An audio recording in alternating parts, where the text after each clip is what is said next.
Bismillahirrahmanirrahim. Assalamualaikum warahmatullahi wabarakatuh.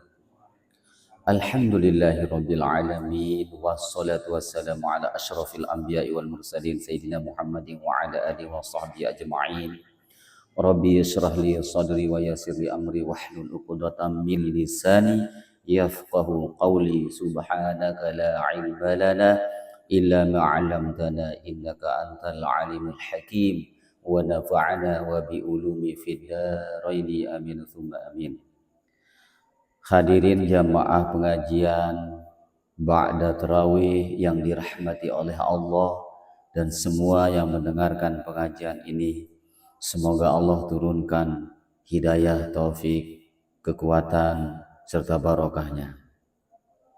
Pertama, mari kita menghaturkan puji dan syukur sebesar-besarnya kehadirat Allah Subhanahu wa taala yang telah memberikan kita banyak nikmat, sehat, sempat, hidayah, taufik, dan napas kita pada malam ini terus dalam bentuk ibadah. Kedua, salawat salam semoga tetap tercurah kepada junjungan alam Sayyidina Muhammad sallallahu alaihi wasallam. Allahumma salli wa sallim wa barik ala Sayyidina Muhammad wa ala ali Sayyidina Muhammad. Selanjutnya kita bertawasul kepada baginda Nabi sallallahu alaihi wasallam, kepada pengarang kitab dan kepada guru-guru kita. Ila hadratin Nabil Mustafa Muhammadin sallallahu alaihi wasallam wa ala alihi wa ashabihi wa dzurriyyatihi wa ahli baiti. Al-Fatihah. Bismillahirrahmanirrahim.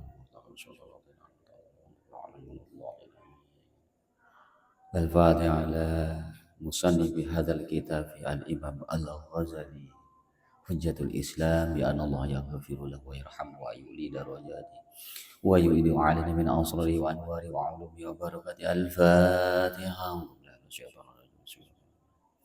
Alhamdulillah. Shiratal ladzina an'amta 'alaihim.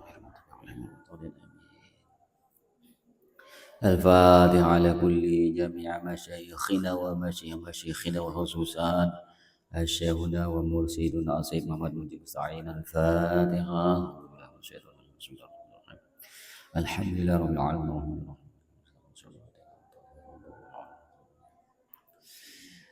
Al-Fatihah li almarhum Tuan Guru Mahmud Aminullah, Tuan Guru Saifuddin Zuhair, bi anallah yaghfiru lahum wa yarhamhum asrarihim wa anwarihim. Al-Fatihah. A'udzu billahi minasyaitonir rajim. Bismillahirrahmanirrahim.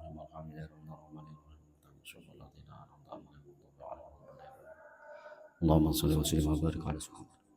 Allahumma 'allimna wa anfa'na bima 'allamtana. Allahumma 'allimna wa anfa'na bima 'allamtana. Bismillahirrahmanirrahim. Para hadirin jamaah pengajian yang dirahmati oleh Allah, malam ini kita akan melanjutkan pengajian kita minggu yang lalu tentang rahasia puasa sampai kepada yaitu yang kelima yang kemarin. Disebutkan sebelumnya ini adalah adab kita pada waktu kita puasa itu supaya jangan kita terlalu banyak tidur. Kenapa dilarang kita banyak tidur walaupun sah-sah saja? Untuk supaya kita merasakan betapa haus itu, betapa lapar itu, supaya kita rasakan. Dengan merasakan itu terjadi sirkulasi yang berbeda dalam pikiran kita, dalam hati kita menuju Allah Subhanahu wa taala, sehingga apa yang dirasakan oleh orang miskin fakir itu terasa bagi kita, dan lapar itu mengundang dari berbagai macam pikiran yang positif dari hati yang bersih. Dengan banyak merasakan lapar, dan memang kita lapar itu akan terlihat dari alam malakut. Wayan zura ila malakuti sama, nampaklah alam-alam malaikat. Itu maksudnya, sehingga orang yang banyak lapar, seperti misalkan Gajah Mada untuk membangun Nusantara yang utuh, pada saat itu dia tidak pernah makan kecuali dia bisa mempersatukan Nusantara ini. Artinya universal, bahwa lapar itu mendatangkan nilai-nilai yang sangat luar biasa di luar alam fisik. Selanjutnya kitab ini membicarakan wa lailatul qadri ibaratun anil lailatil lati yang kashifu fiha syai'un minal malakut. Wa lailatul qadri ibaratun anil lailati, dan malam Lailatul Qadar, malam Al-Qadar. Lailatul Qadar adalah suatu ibarat dari suatu malam allati yang kashifu fiha syai'un, yang tersingkap fiha di dalamnya oleh sesuatu, tersingkapnya itu oleh sesuatu minal malakuti, daripada alam malakut. Itu Lailatul Qadar, di mana Lailatul Qadar itu adalah terjadi pada malam daripada bulan Ramadan, yaitu 10 akhir daripada bulan Ramadan itu. Wa huwal muradu bi qouli ta'ala, dan bermula dialah yang dimaksudkan dalam firman di sisi Allah Subhanahu wa taala, a'udzubillahi minasyaitonir rajim, inna anzalnahu fi lailatul qadr. Inna, sesungguhnya kami, anzalnahu, menurunkan akan dia, sesungguhnya kami turunkan akan dia, hu itu adalah Al-Quran maksudnya. Tidak disebut sebelumnya Al-Quran. Kenapa tidak disebutkan Al-Quran?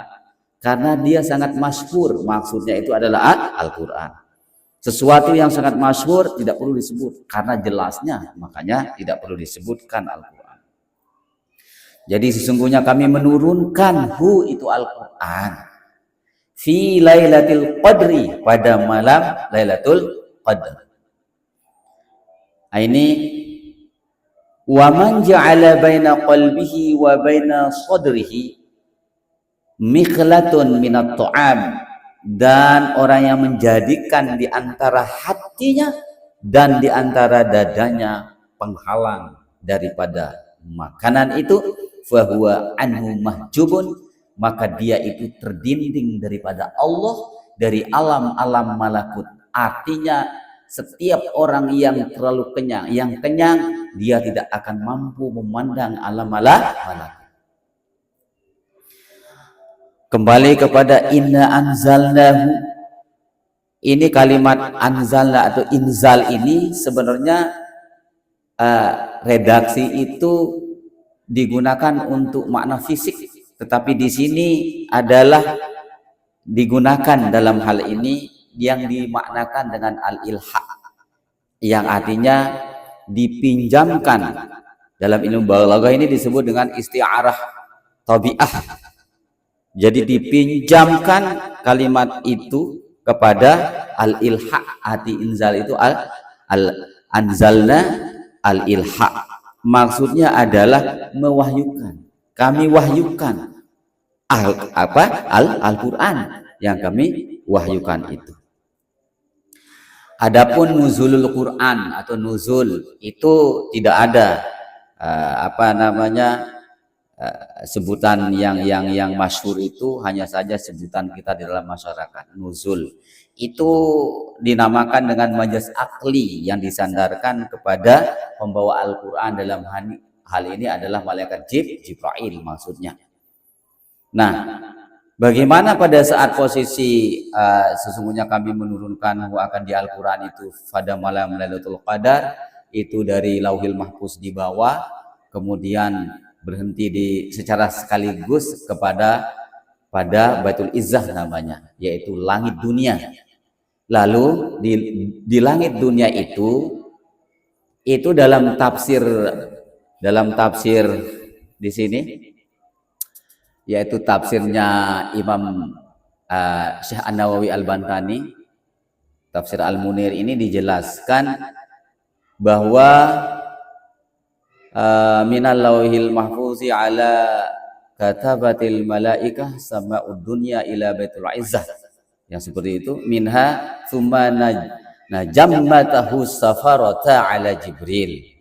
Kemudian setelah sampai Baitul Izzah itu ada juru tulis namanya, ya ditugaskan itu malaikat safaroh yang menuliskan. Kemudian ala Jibril, lalu diserahkan kepada malaikat Jibril. Itu yang disebut dalam tafsir Al-Munir. Jadi ada malaikat yang menyalin makna daripada Al-Quran yang datang dari Lauhul Mahfuz, itu namanya malaikat Safaroh. Nah, malaikat Safaroh itu lalu melanjutkan kepada malaikat Jibril. Itu yang disebut dalam tafsir Al-Munir halaman 456. Kemudian lanjutannya ini, kalau Lailatul Qadar itu maknanya adalah menetapkan bagaimana keadaan, yaitu rezeki kita, ajal kita itu ditetapkan, dan setiap tahun sekali itu seperti itu. Jadi wa man ja'ala baina qalbihi wa baina sadrihi mikhlatun minat ta'ami fa huwa anhu mahjubun. Dan orang yang menjadikan di antara hati dan dadanya itu penghalang daripada makanan, maka itu adalah terdinding dari melihat apa di alam malakut, alam-alam ghaib itu terlihat, apalagi dengan Allah Subhanahu wa taala. Wa man akhla ma'iddatahu fala yakfihi dzalika liraf'il hijab ma lam yakhli himmatahu an ghairillah azza wa jalla. Wa man akhla ma'iddatahu, siapa saja orang yang mengosongkan lambungnya, itu pun fala yakfihi, maka tidak cukup. Walaupun kosong itu mampu kita melihat alam-alam malakut, tetapi juga ternyata tidak cukup oleh itu saja. Fala yakfihi, maka tidak cukup. Zalika, yang demikian itu mengosongkan perut untuk dapat melihat situasi-situasi yang ada pada alam malakut itu, lirafil hijab, untuk mengangkat daripada hijab, dinding itu tidak terbuka oleh hanya mengosongkan perut saja. Maksudnya malam yakhli himmatahu an ghairillah azza wa jalla, selama tidak kosong cita-citanya selain daripada Allah. Kosong perut, tetapi cita-cita dunia atau cita-cita kita selain Allah itu masih ada, itu juga tidak bisa, tidak mampu. Dengan mengosongkan perut saja mampu melihat alam malakut. Jadi ternyata kalau kita mau melihat betapa alam malakut, misalkan orang yang disiksa pada hari ini di alam kubur, itu bisa nampak ketika perut kosong dan tidak ada sinyal dunia, tidak ada pikiran-pikiran selain Allah Subhanahu wa taala. Nah, ini yang bisa membuka hijab. Hijab itu artinya dinding kita, kok kita hanya melihat fisik, tidak mampu kita melihat alam-alam di luar batasan daripada panca indera kita. Itu karena masih terselubung oleh hal-hal keduniaan. Wadzalika, dan yang demikian itu, wal amru kulluhu, adalah perkara atau perkara-perkara sekaliannya itu. Wa mubda'un jami'i dzalika taqlilu ta'am, dan permulaan sekalian untuk melihat alam-alam di luar fisik itu adalah menyedikitkan makan. Itu yang pertama, menyedikitkan makan. Apalagi hal-hal yang di luar alam, pada fisik saja itu kan banyaknya makanan itu menimbulkan efek, yaitu efek tidak sehat ketika dia berlebih. Minum berlebih tidak sehat juga, makan berlebih apalagi, maka terjadi penumpukan lemak-lemak dalam tubuh kita, dan kemudian itu yang menjadikan penghalang daripada aliran darah, sirkulasi darah itu tidak lancar, yang akibatnya menimbulkan beberapa tempat yang akhirnya menjadi satu penyakit. Oleh karena itu Islam mengajarkan kita lebih-lebih di dalam tasawuf bahwa betapa makanan itu mendominasi daripada perjalanan rohani. Wa sayati lahu mazidun bayanin fi kitabil at'amati insyaallah azza wa jalla. Dan nanti akan datang baginya tambahan keterangan di dalam kitab tentang makan. Sesungguhnya Allah Subhanahu wa taala, insyaallah jika Allah menghendaki, azza wa jalla. Lalu as-sadisu, yang keenam, ayyakuna qalbuhu ba'da iftari mu'allaqan mutarabban bainal khaufi war raja, Ayakuna kalbu, bahwa adalah hatinya sesudah ba'dal iftar, sudah berbuka itu mu'allaqan. Itu terkait, tergantung. Mutarabban bainal khauf. Jadi hati kita saat kita setelah selesai berbuka, supaya hati kita itu mutarabban, mutarriban, itu tergoncang, ada pikiran ada nilai dalam pikiran hati kita, bainal khaufi war roja. Nah, tergoncangnya hati pikiran kita, bagaimana amalan kita puasa ini, apakah kita diterima atau tidak. Itu harus ada keseimbangan. Kita tidak boleh yakin 100% amal kita itu diterima. Ya kalau orang-orang yang di atas kita atau orang-orang mukarrabin ya bisa saja. Tapi kalau makom-makom kita itu harus ada rasa takut bahwa amal kita tidak diterima, tetapi harus ada harapan bahwa amal kita diterima. Seperti orang pacaran zaman dulu. Misalkan ada orang zaman-zaman kita sebelum nikah kan, kita ingin kepada seorang perempuan, maka lalu kita mengeluarkan isi hati. Nah, itu sebelum dia menjawabnya, sebelum menjawab keinginan kita, maka kita antara takut tidak diterima dan berharap untuk diterima. Itu seperti itu dia. Atau seperti orang yang pergi berjualan, antara ada keuntungan dan tidak ada keuntungan. Dia berharap ada keuntungan. Di sisi lain dia juga ada khawatir bahwa dia tidak mendapat untung. Inilah iz laisa yadri, karena sungguh kita tidak tahu kita apakah amal kita diterima atau tidak. Atau qabbila shaumuhu minal mukarrabin, apakah diterima puasanya bahwa minal mukarrabin, maka itu adalah daripada orang-orang yang mukarrabin, dekat kepada Allah Subhanahu wa taala. Aw rudda alaihi fahuwa minal mamqutin, atau ditolak atasnya, maka bermula dia daripada orang-orang tercela. Jadi orang yang diterima termasuk dia orang mukarrabin, orang yang tidak diterima adalah orang yang tercela. Kita di antara mukarrabin dan di antara orang tercela. Itu ada. Wal yakun kadzalika fi akhiri kulli ibadatin yafruhu minha. Dan jadikanlah olehmu sekalian seperti itu fi akhiri kulli ibadatin, pada akhir tiap-tiap ibadah, seluruh ibadah, entah itu sholat, entah itu puasa, entah itu sholat sunat, sedekah dan seterusnya. Bukan di puasa saja, tapi di dalam sholat, ibadah, termasuk zakat kita. Kan belum tentu gitu. Misalkan kita memberi kepada orang, belum tentu kita diterima ya. Jangan pernah kita memberikan sesuatu kepada seseorang lalu bangga kita seperti kita itu adalah pemilik harta. Padahal kita harus berterima kasih bahwa Tuhan telah memberikan kita tempat kita untuk mengeluarkan zakat atau mengeluarkan sedekah. Karena itu adalah mustahik yang dia punya miliknya. Sebenarnya dia punya milik, hanya Allah titip kepada kita. Lalu kita berikan dia. Sehingga kita berterima kasih, ini titipan saya sudah ketemukan bahwa di sinilah sama sayalah engkau dititipkan oleh Allah. Lalu jangan kita terlalu berbangga bahwa seolah-olah kita adalah pemilik daripada harta yang berhak untuk memberikan. Padahal tidak disebutkan di dalam kitab Mau'izatul Hasanah itu kan seperti itu.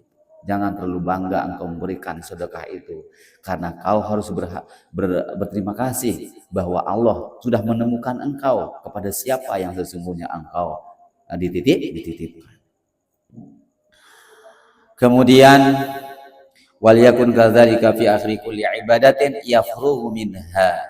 Nah, ini terjadi supaya itu caranya kita kerjakan antara khauf dan roja, berharap ataupun takut tidak diterima itu pada selesai kita mengerjakan tiap-tiap ibadah. Faqad ruya 'anil Hasan ibn Abil Hasan al-Basri, Maka sungguh telah meriwayatkan dari Hasan bin Abi Hasan Al-Basri annahu marra biqaumin, bahwasanya ia berjalan pada suatu kaum yaumal aid, pada hari raya, wahum yadhakun, mereka itu tertawa semua pada hari raya. Faqala, maka lalu berkata Hasan, innallaha azza wa jalla ja'ala syahr ramadana, faqala, Allah Ta'ala ini yang berfirman, bukan Al-Hasan, sorry. Innallaha, sungguhnya Allah Azza wa Jalla ja'ala syahra Ramadhan, menjadikan bulan Ramadan itu mudmaran li khalqihi, yaitu area lapangan untuk makhluknya, atau apa, sejenis perlombaan, area perlombaan. Yastabikuna fihi, mereka itu berlomba-lomba di dalamnya, di dalam Ramadan, di taatihi, untuk untuk taat. Itu kita berlomba-lomba. Dari awal puasa kita meningkatkan bagaimana sholat kita yang 5 waktu itu, apakah yang tadi bolong, yang tidak mengerjakan sholat hanya 2 kali menjadi sempurna 5 kali. Bagi yang sudah mengerjakan sholat, maka dia berlomba-lomba meningkatkan. Yang tadinya dia sholat sendiri menjadi berjamaah. Yang tadinya berjamaah 2 menjadi 5 kali sehari semalam. Tetap dia berjamaah. Yang tadinya berjamaah terus menerus meningkatkan, tidak berzikir, lalu dia berzikir setelah sholat berjamaah. Yang tadinya dia hanya sekedar bersolat berjamaah, tidak berzikir, lalu dia meningkatkan amalannya dengan membaca Al-Quran dan seterusnya. Ini adalah berlomba. Fasabaqa aqwamun fafazu, maka telah terdahulu kaum, maka beruntunglah mereka. Beruntunglah mereka yang terus menerus berlomba. Wa takhallafa aqwamun fakhabu, maka tertinggallah kaum itu, lalu dia itu merugi. Yang ketinggalan ya rugi. Yang terus berpacu dalam perlombaan kepada taat kepada Allah itu, maka itu dia beruntung. Fal ajabu kullu ajabi lidhahaki al-la'ibi fil yaumil ladzi faza fihi as-sabiquna al-musari'una. Fal ajabu kullul ajbi, maka heranlah tiap-tiap keheranan. Artinya sangat heran sekali. Lidhahiki lil al-la'ibi, bagi orang yang tertawa lagi sibuk bermain-main. Pada saat berlomba dia ketawa, bermain-main. Bagaimana? Maka orang-orang akan heran pastinya kalau saat dia itu berlomba. Bayangkan dalam perlombaan apa saja, jikalau kita main-main pada saat itu, maka tentunya kita akan ditertawakan, karena itu menjadikan tanda sebuah kekalahan. Ama wallahi, kemudian fal ajabu kullul ajabi lidhahikil al-la'ibi, maka sungguh heran orang yang tertawa sementara dia sibuk dengan bermain. Fil yaumil ladzi faza fihi sabiqunal musari'un, pada hari yang mereka itu berbahagia di dalamnya untuk melaksanakan perlombaan yang cepat, yang disegerakan di dalam ketaatan kepada Allah Subhanahu wa ta'ala. Ini jadi kita ini berlomba, yuk kita berlomba. Sekarang ini 10 terakhir di dalam Ramadan ini kita harus tingkatkan. Yang tadinya kita adalah kurang sholat sunat, membaca Al-Quran, sekarang kita lebihkan. Jangan dibalik dia. Awalnya kita full semangat, pertengahan berkurang, semakin berkurang. Nah, ini yang berlaku ini di masyarakat umum. Kalau kita yang sudah mengaji seperti ini, janganlah sampai seperti itu. Itu kan anak-anak kan, permainan-permainan permainan itu namanya. Oleh karena itu kita ini jangan seharusnya melebihi daripada anak-anak. Itu adalah anak-anak. Jangan kita ikuti arus mereka karena memang alamnya alam anak-anak. Kita orang tua, ilmu kita tuh tua. Ini maksudnya ilmu tua. Nah, dengan tua sebenarnya ini ilmunya sebenarnya. Namun tua fisik ya beda kan, ilmu tua fisik. Ilmu apa fisiknya tua tapi dia tidak membawa ilmu, itu di sisi Allah itu tidak ada apa-apanya. Tetapi orang yang berilmu di sisi Allah itu adalah orang yang disanjung oleh Allah Subhanahu wa taala, orang disanjung. Maka jangan mencari sanjungan kepada manusia karena sesungguhnya dia adalah akan lenyap, fata morgana. Sanjungan manusia itu adalah fata morgana, hanya fantasi belaka yang tidak ada rupanya hakikat. Kemudian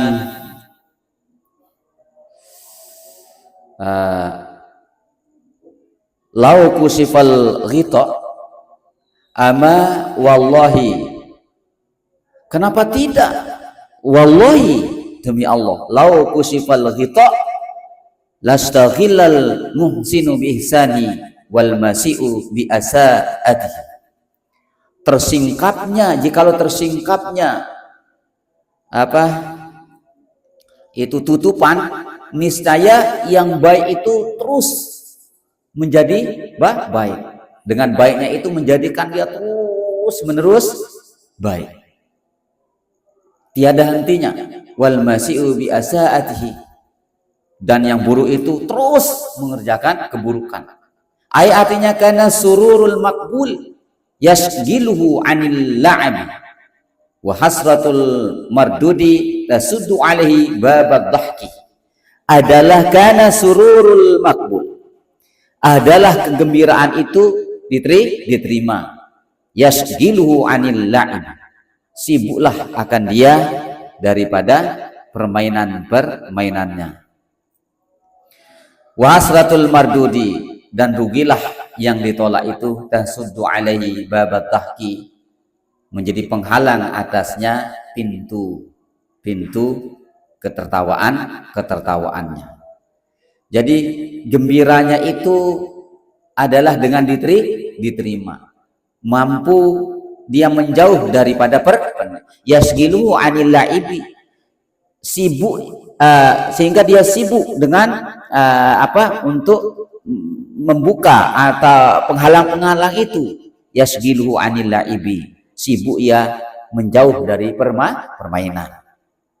Sementara rugi orang itu jika ditolak itu tasuddu alaihi babadahki, yang menghalangi atasnya pintu daripada